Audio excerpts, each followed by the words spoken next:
Halo, selamat siang semua. Selamat datang di podcast Hukum Dagang.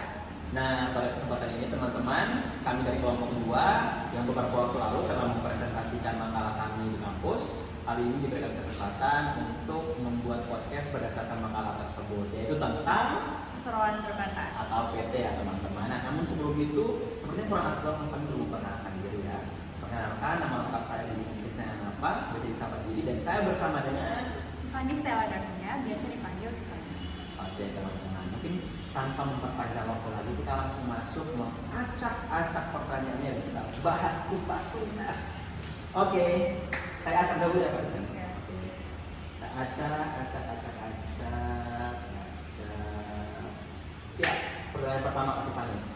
Apa yang dimaksud dengan perseroan terbatas atau PT? Definisinya Pak Tiffany, silakan. Perseroan Terbatas ini sebenarnya badan usaha yang paling banyak diminati masyarakat secara luas ya. Kenapa? Karena perseroan terbatas itu memiliki karakteristik yang unik, di mana investor atau pemegang saham itu hanya bertanggung jawab di modal awal perusahaan. Jadi kalau misalnya perusahaan mengalami kerugian, itu di luar tanggung jawabnya. Oh, jadi berarti seorang pemegang saham, jika perusahaan itu mengalami kerugian, maka harta pribadinya itu tidak terganggu sama sekali ya Pak Tiffany. Nah, selain itu, keuntungan dari perseroan terbatas ini adalah dia memiliki kelangsungan hidup yang lebih panjang daripada badan usaha lain, di mana pemegang sahamnya itu, pemilikan sahamnya itu bisa berubah-ubah, atau misalnya kalau misalnya salah satu pemegang sahamnya meninggal, itu perusahaannya akan tetap berjalan. Jadi tidak ada hambatan sama sekali. Oke. Pertanyaan selanjutnya. Pertanyaan kedua. Oke, kali ini gantian ya, saya yang masuk pertanyaan. Oke, Kak Tiffany. Oke, pertanyaannya itu mengapa sangat penting untuk memahami struktur dan jenis-jenis dari PT atau perseroan terbatas tadi? Tentunya teman-teman ini sangat penting sekali untuk memahami struktur dan jenis-jenis dari perseroan terbatas atau PT. Mengapa? Karena jika misalnya kamu seorang yang ingin membuka usaha ya, kamu adalah pelaku usaha yang ingin membentuk suatu perseroan terbatas. Nah, jika kamu betul-betul memahami jenis dan juga struktur. Dan juga struktur dari suatu PT, maka ini akan membantu kamu ketika kamu akan memilih badan usaha yang tepat, yang tentunya sesuai dengan kebutuhan dan juga tujuan dari bisnis yang akan teman-teman semua bangkit. Oke? Semoga menjawab ya teman-teman. Pertanyaan selanjutnya. Pertanyaan ketiga. Oke, ini pertanyaannya saya acak lagi ya. Oke, baik Kak Tiffany. Nanti saya balas ya. Oke. Pertanyaannya, bagaimana proses pendirian dari perseroan terbatas di Indonesia? Oke, proses pendirian ya Kak Tiffany. Tentunya dalam mendirikan suatu badan usaha itu memerlukan tahap-tahapnya. Nah, di sini ada beberapa langkah yang diperlukan jika ingin mendirikan perseroan terbatas di Indonesia. Beberapa langkah tersebut diantaranya yaitu penyusunan akta pendirian, pengesahan dari Kementerian Hukum dan juga HAM di Indonesia, serta pendaftaran di instansi terkait usaha yang akan dibangun tersebut. Oke, berarti itu termasuk proses pendirian yang sangat sederhana ya, kalau misalnya dibandingkan dengan proses pendirian dari badan usaha lain. Iya, benar sekali. Ini proses pendirian PT ini termasuk salah satu yang paling sederhana sih kalau menurut saya. Itulah mengapa ini paling banyak diminati oleh masyarakat, karena proses pendirian itu termasuk sangat jauh dari kata rumit kalau bisa dibilang. Oke, nah dari pertanyaan yang tadi saya tanya lagi ya. Oke. Nah, dalam proses pendiriannya itu apa saja dokumen penting yang dibutuhkan? Oh iya, saya lupa ya tadi saya menjelaskan ya teman-teman, mohon maaf. Jadi dalam proses pendaftarannya tentunya itu melibatkan seleksi berkas ya. Iya, istilahnya seleksi berkas ya. Dan berkas-berkas atau dokumen-dokumen yang diperlukan di sini itu dibagi menjadi beberapa bagian. Yang pertama di sini Kak Tiffany itu dokumen pribadi. Okay. Dokumen pribadi di sini yaitu terdiri dari kartu tanda penduduk atau KTP dan juga NPWP atau nomor wajib pajak. Nah, untuk elemen yang kedua di sini itu dokumen-dokumen dari perusahaan, yaitu diantaranya ada akta pendirian perusahaan, lalu ada surat keterangan domisili usaha, lalu ada lagi nomor induk berusaha.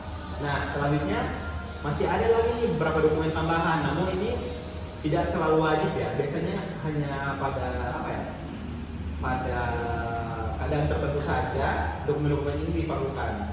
Itu ada dokumen-dokumennya, itu antaranya surat izin usaha khusus dan juga surat izin untuk mendirikan bangunan. Oke, nah kalau tadi ya Dokumen pribadi dan dokumen perusahaan. dokumen tambahan yang tadi. Kalau di luar ada izin usaha khusus Ya. dan juga izin untuk mendirikan bangunan.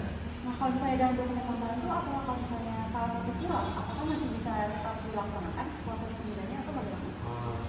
Itu tergantung ya Kak Tiffany. Oh. Soalnya kan dokumen tambahan di sini dia hanya tambahan, tidak desain saja. Oke. Jadi terkadang dalam proses pendiriannya ada barang jasa tertentu yang tidak memerlukan dari instansi terkait tidak meminta untuk dimasukkan dokumen tersebut, maka tidak perlu.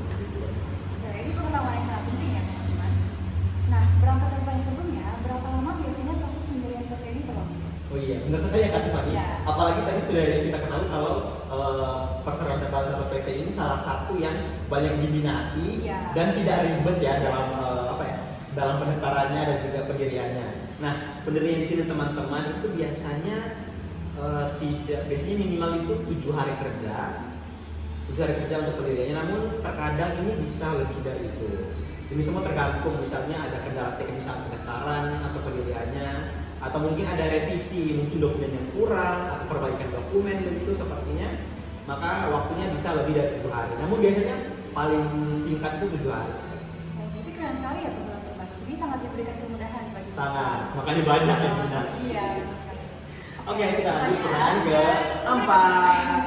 Pertanyaan keempat. Nah, kali ini saya pembahasannya Kak Tiffany. Setelah tadi Kak Tiffany yang mengacak, sekarang saya akan mengacak.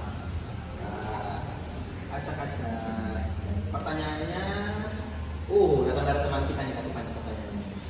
Apa saja manfaat yang dapat diperoleh dari mendirikan perseroan terbatas? Oke, tentunya perseroan terbatas kan memiliki manfaat yang sangat banyak ya, dilihat dari kenapa dia paling baik diminati. Jadi secara umum manfaat yang dapat dari perseroan terbatas itu yang pertama, itu pastinya perlindungan terhadap aset pribadi dari sang pengguna saham. Terus yang kedua, itu ada penghimpunan modal dari berbagai sumber dari penerbitan saham, dan juga di perseroan terbatas itu kelangsungan hidup dari perusahaan itu lebih stabil biasanya. Berarti ini secara tidak langsung ini sudah memberikan kredibilitas lebih nih di mata para investor dan juga mitra bisnis ya. Luar biasa. Sudah? Atau masih ada tambahan? Sudah. Oke, kalau begitu kita lanjut ke pertanyaan selanjutnya. Pertanyaan kelima. Oke, kali ini saya yang masuk pertanyaannya. Oh ya, baik Kak. Baik Kak. Nah, di samping yang tadi kita sudah bahas manfaat, yang mau saya tanyakan adalah apakah ada tantangan yang dihadapi perseroan terbatas dalam menjalankan operasional? Oke. Dalam menjalankan operasionalnya satu badan usaha ya tentunya kalau tadi Kak Tiffany sudah menjelaskan manfaat atau kelebihannya, tentunya pasti satu badan usaha itu punya kekurangan juga atau tantangan dalam perjalanannya. Ada banyak sih kalau tantangan yang ada. Yang paling umum, yang paling sering dihadapi. Yang paling sering dihadapi ya katanya. Oke, kalau tantangan yang paling sering dihadapi ini kita tahu bahwa ada banyak sekali perseroan terbatas Indonesia, terutama karena membentuk ini sangat mudah, yang memakan banyak waktu, sehingga di sini dalam perjalanannya itu persaingan yang dihadapi oleh perseroan terbatas itu sangat ketat, sehingga suatu perseroan terbatas di sini harus memikirkan strategi bisnis yang seinovatif mungkin dan juga seadaptif mungkin sehingga dia bisa bersaing dengan perusahaan perseroan terbatas lainnya, dan kalau bisa lebih unggul sih kalau dari saya. Nah, saking banyaknya PT di Indonesia ya. Ya, saking banyak itu. Oke. Semoga menjawab apa yang kamu tanya. Ini perlu dicatat ya teman-teman. Oke, pertanyaan selanjutnya. Pertanyaan ke-6. Oke, Kak Tiffany, sekarang saya yang baca lagi ya. Kita acak. Ups, ini dia pertanyaannya. Pertanyaan yang menarik untuk dibahas nih. Intinya dari pembahasan kita kali ini. Sistem pertanggungjawaban dalam perseroan terbatas. Kira-kira bagaimana nih sistem pertanggungjawaban perseroan terbatas itu sendiri? Kalau kita bahas sistem pertanggungjawaban ya, itu sebenarnya kembali ke konsep pertama tadi. Sistem pertanggungjawaban dalam perseroan terbatas itu berdiri pada prinsip di mana sang investor itu hanya memberikan modalnya di awal berdirinya perusahaan. Jadi kalau misalnya ada utang atau ada kerugian di tengah operasi, itu nanti di luar tanggung jawab dia. Seperti Iya. Tapi walaupun begitu, tentunya manajemen perusahaan itu harus berusaha untuk menjalankan perusahaannya walaupun di luar dari modal awal dari investor tadi, mereka tetap harus bertanggung jawab untuk menjalankan operasi sesuai dengan hukum yang berlaku. Ini sesuai dengan jawaban dari definisi di pertanyaan tadi Kak Tiffany. Jadi kalau seorang ya pernah? Seorang investor. Iya, seorang investor itu harta pribadinya tidak akan Tidak diisi sama ya tidak diisi sama sekali jika perusahaan mengalami kerugian ya teman-teman. Oke. Nah teman-teman, ini tidak terasa ini telah pertanyaan terakhir dari kumpulan pertanyaan yang kami kumpulkan selama presentasi kemarin. Ini adalah akhir dari podcast kita. Semoga teman-teman semua, wawasan bagi teman-teman yang teman-teman yang menonton. terutama yang bertanya ya, Iya. semoga ini menjawab apa yang mereka tanyakan. Nah, namun sebelum menutup sesi kita kali ini, sebelumnya mungkin kita akan memberikan kesimpulan dulu ya Kak Tiffany.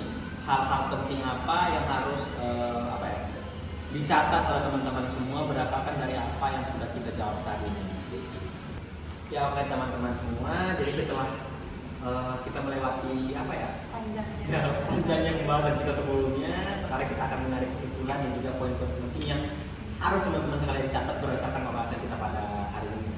Nah, oke, jadi kesimpulannya bahwa perseroan terbatas atau PT itu sendiri merupakan suatu badan hukum yang menawarkan perlindungan terhadap aset milik pribadi, milik pribadi dari tempat usaha tersebut, dan tentunya perseroan terbatas sendiri merupakan suatu badan hukum yang kelangsungan hidup itu sangat stabil teman-teman.